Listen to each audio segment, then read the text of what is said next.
I know that I can be very outspoken when it comes to the way pro wrestling schools are run, the way pro wrestling curriculums are organized, but I feel like in a lot of senses, pro wrestling is still stuck in the dark ages when it comes to a lot of training schools. There's a very old school approach that you still see to this day that might not be the optimal way to run things. And look, it wasn't until I went to different places and saw how different countries and cultures ran things, not just within pro wrestling, but also in martial arts, and just seeing the way that some disciplines have progressed into the modern era to do things more effectively and efficiently. So this episode is all about 10 things that pro wrestling schools commonly do that I can't stand.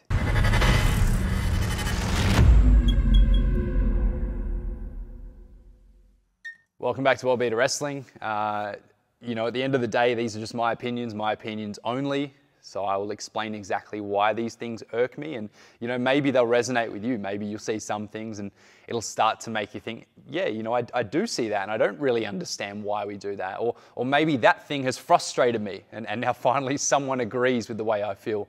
Or maybe you disagree altogether. I'm more than welcome for all opinions and all inputs and perspectives, so let me know. But let's start with number one. Let's look at the setup of the way a lot of training sessions run, and let's look at the warm-ups, the start of the session. In my opinion, a lot of pro wrestling warm-ups are boring, pointless, illogical, and just a waste of time, which kind of ties into point number two, that I feel like wrestling trainings go far too long. Look, the attention span is only so much. 2.5 to 3 hour training sessions. What are you really getting out of it past that 1 to 1.5 hour point? I know there's a lot of different elements to cover in pro wrestling, but if you're losing their attention halfway through, or if they don't have the energy to put everything into it, then how much are you really getting back from it? In my opinion, coaches should always be reflecting on how they can make their sessions more efficient, how they can wrap them up quicker, make them tighter, maximize every minute. So when your warm-up consists of 200 squats and 200 push-ups and all these high rep calisthenics, I understand that once upon a time, this is how wrestlers trained, both in pro wrestling and amateur wrestling, many martial arts styles. Go back and read Ken Shamrock's book from the Lion's Den in the 90s, and it's all about basically the Gotch Bible. And yeah, on my YouTube channel, I have the Gotch Bible. I'm not saying it's the worst thing in the world to do, but it's not efficient. It takes a long time to not do a whole lot, if I'm honest. Not saying that you can't do it, not saying it won't help you in some way. And if you enjoy that style of training, absolutely go towards it. But, the warm-ups, the conditioning shouldn't go for a long time. And I believe that a lot of the conditioning should be done in your own time. I do still do some at school, but I try to make it as relevant to the theme of the class as possible.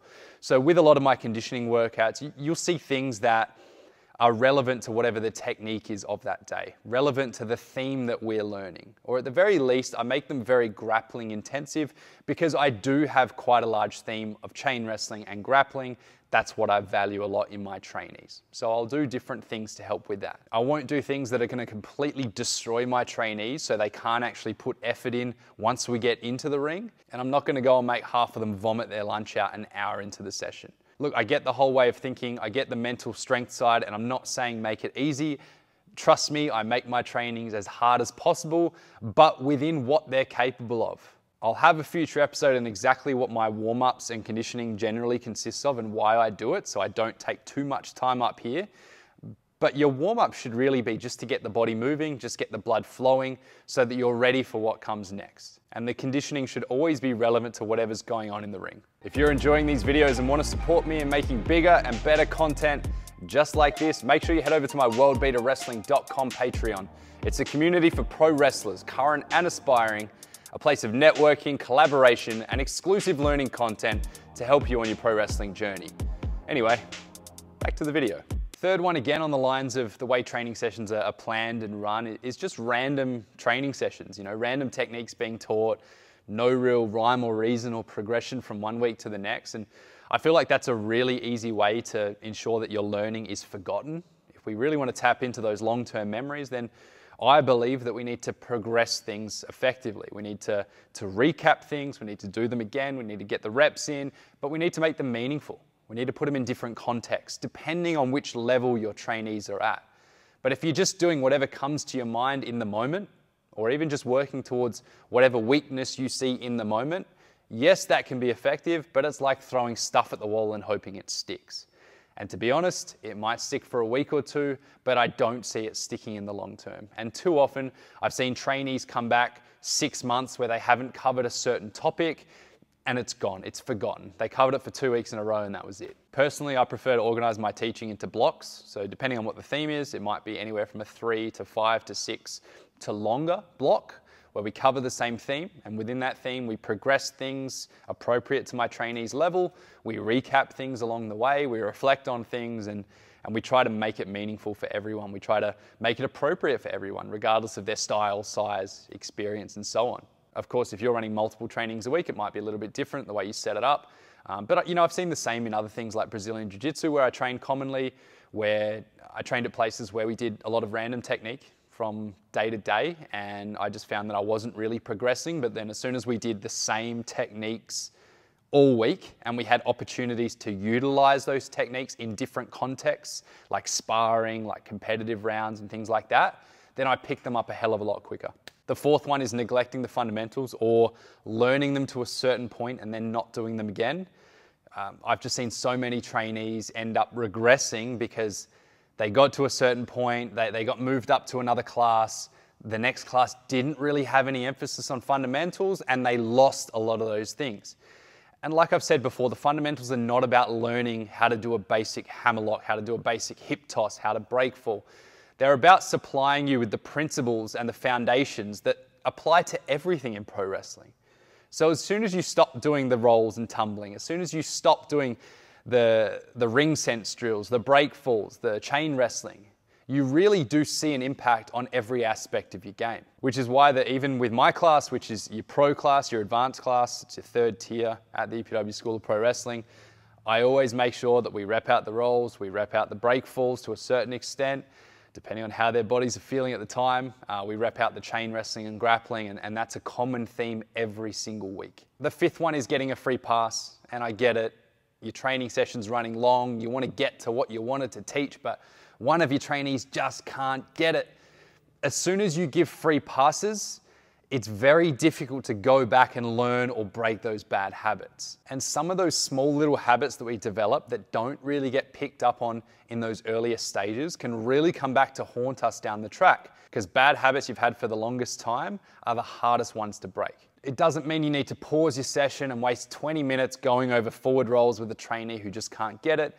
But it's about being clever with the way you plan your sessions. Maybe it means in future you're going to put more of those rolls into the warm-ups. Maybe you're going to spend some time before or after training with that student and really work with them one-on-one for a few minutes.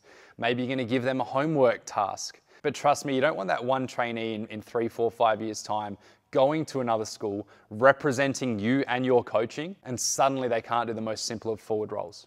Number 6 is all about separating your trainees into skill levels, and this one might have some different perspectives on it, and it kind of does depend on where you're at, the type of skill level, the number of trainees, the amount of times you train. I've trained in places that unfortunately didn't have the luxury of having different skill levels. They kind of just had your one class, and there was a big mix of levels, but not a lot of trainees. And I just found that the newer trainees, the less skilled trainees, they did slow things down a bit, and you couldn't really extend those advanced trainees very far. Of course, they could try to extend themselves if they really wanted to, but it just became very difficult and a very time-consuming process.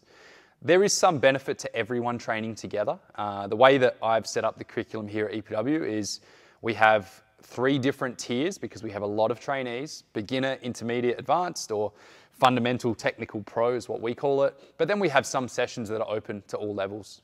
Anyone can train in them. And we do tell our pro trainees that they can train on fundamentals nights. They can always train below where they're at if they want to rep out those fundamentals. But I think by doing that, it means that you can work with some people who are above you, and you can work with people who are on your level, but you're not slowed down too much by having to reteach certain things. You can really focus on a certain topic and go into depth with that topic. Number 7 is all about a lack of ring time, and I think a lot of people are going to empathize a lot with this one because for most of us, it's not the performance center.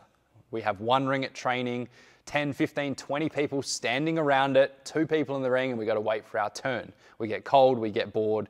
I completely understand. It's really up to the coaches to be clever about how they utilize their ring time. And sometimes you do have to have 2 people in the ring running a spot. And sometimes you do have to give feedback to those 2 people. But utilize the resources that you have. And there's different things you can do. For me, I try to have 2 coaches at training. That way I can be in ring and I can let the sequence run. And then as soon as those 2 finish the sequence, if we've got a lot of people, they can go to the outside. Secondary coach can give them feedback while 2 more are running their sequence. Or if it's something that is an ongoing piece of feedback, maybe I'll let everyone run through once and then I'll give everyone some overall feedback, just depending on what it is. In other aspects, if it's something that doesn't require a lot of feedback, or it's more like a conditioning drill or a warm-up drill or something to just kind of get the reps in, then I'll have the drill just keep going, multiple people flowing in and out of the ring, and I don't give any feedback at all. It just depends on where we're at, and I try to mix it up so we don't have a long time without action. Number 9 is hygiene. I think it's number 9. Apologize if I got the numbers wrong.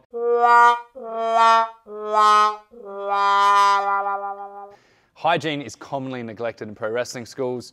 Look, to be honest, I've had a lot of different skin infections from grappling mats, ringworm, staph. They suck.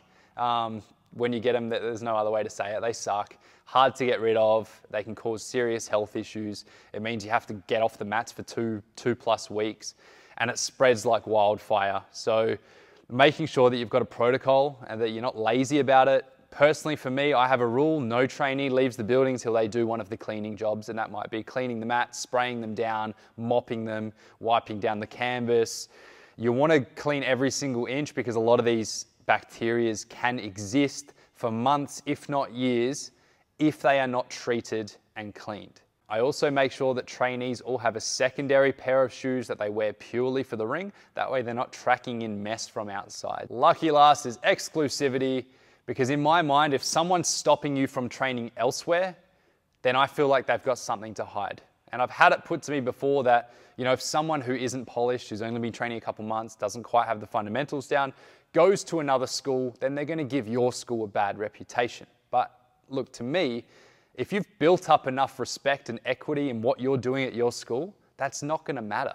If someone from EPW goes to a different school and someone at that school says, "Oh, that guy sucked, EPW must be terrible," well, then they're not paying enough attention to the countless other people who have come through this school and done great things and continue to do great things. So I feel like that's a bit petty. I don't feel like that's an argument at all.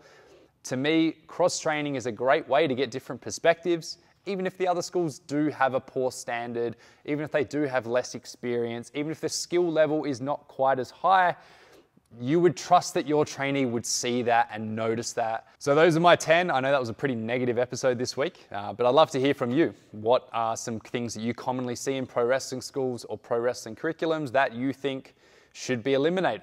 Let us know. Drop it in the comments box below. If you're not already part of my Patreon, head to worldbeaterwrestling.com. Lots of exclusive content dropping daily there to help you upskill in pro wrestling.